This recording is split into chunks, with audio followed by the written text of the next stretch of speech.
રાજ્ય સરકારની સહાય થકી દાહોદમાં ₹4.25 કરોડના ખર્ચે તમામ અદ્યતન સુવિધાઓથી સજ્જ ડેપો વર્કશોપ બનાવવામાં આવ્યો, જેમાં depot manager office, electric room, store room, oil room, tyre room, meeting room, મિકેનિકો માટેના રેસ્ટ રૂમ, શૌચાલય જેવી તમામ સુવિધાયુક્ત ડેપો વર્કશોપ બનાવવામાં આવ્યો હતો।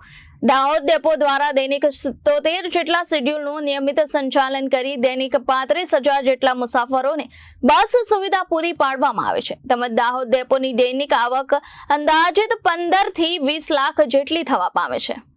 આ કાર્યક્રમમાં પ્રાસંગિક સંબોધન કરતા મંત્રી શ્રી બચુભાઈ ખાબડે જણાવ્યું હતું કે દાહોદની ડેપોની પરિસ્થિતિ પહેલા સારી ન હતી। વાર તહેવાર અને ધાર્મિક સામાજિક કાર્યક્રમોમાં બીજા અન્ય જિલ્લાઓમાંથી બસ મંગાવવામાં આવતી હતી, પરંતુ હવે દરેક લોકોની માંગણી મુજબ પહોંચી વળે તેટલી વ્યવસ્થા દાહોદ ડેપો પાસે છે।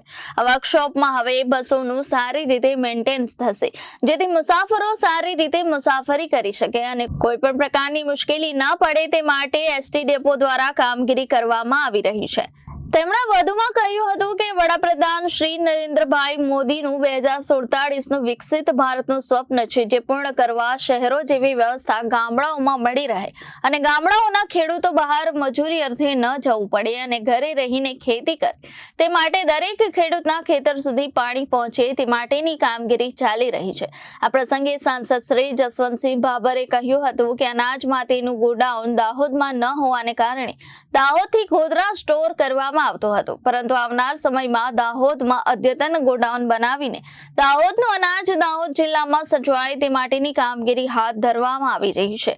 એ સાથે દાહોદ જિલ્લાના લોકોને 24 કલાક વીજળી અને પાણી મળી રહે તે માટે રાજ્ય સરકાર અને કેન્દ્ર સરકાર કામ કરી રહી છે।